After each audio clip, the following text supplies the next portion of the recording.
warahmatullahi wabarakatuh. Perkenalkan, nama saya Muhammad Wajan, NIM saya 120700649.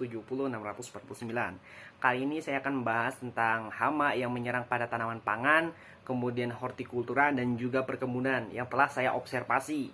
Yang pertama, saya mengobservasi berada di lokasi dekat Stadion Gelora Bandung Lautan Api, yaitu untuk hama tanaman pangan. Sedangkan untuk hama tanaman hortikulturanya, saya berada di depan rumah, yaitu Komplek Bumi Penyelekan.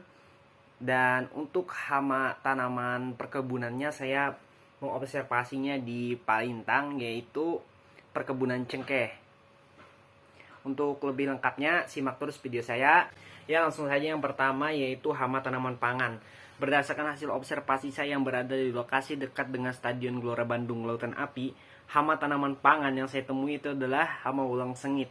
Hama walang sengit ini mampu menurunkan hasil produktivitas padi 50 sampai dengan 80% kalau memang tidak diatasi. Untuk walang sengit ini biasanya mengisap cairan tangkai bunga pada padi dan juga bulir padi. Biasanya untuk pengendalian hama walang sengit ini biasanya menggunakan sanitasi lahan, kemudian pengendalian walang sengit secara biologi, dan ada juga yang secara kimiawi. Berdasarkan hasil observasi yang saya tanyakan langsung kepada para petaninya, biasanya para petani lebih memilih cara kimiawi karena menurut mereka itu adalah cara yang sangat praktis. Tetapi cara kimiawi ini memiliki beberapa dampak, seperti misalnya pencemaran pada tanah ketika penggunaan pestisida yang terlalu berlebihan, kemudian juga dapat merusak ekosistem yang ada pada sawah gitu, sehingga mengakibatkan ketidakseimbangannya ekosistem yang berada di sawah tersebut. Untuk yang kedua, yaitu hama tanaman hortikultura.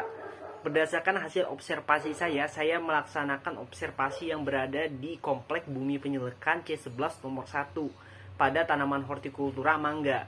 Pada tanaman mangga ini dia terserang hama kutu putih, yang mana hama kutu putih ini biasanya mengisap cairan, daun, dan juga pucuk tanaman. Alhasil, gejala yang ditimbulkan itu dapat mengakibatkan daun mengkerut dan juga pucuk tanaman mengkerdil. Untuk cara mengatasinya itu ada dua, yaitu secara mekanis dan juga secara kimiawi. Untuk secara mekanis itu biasanya pada tanaman yang terserang hama kutu putih itu akan langsung ditebang, kemudian langsung dibakar.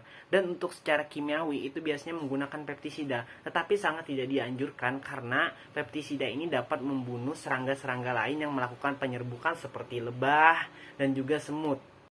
Yang ketiga, yaitu hama tanaman perkebunan. Untuk perkebunannya sendiri, saya memilih perkebunan cengkeh yang berada di Palintang.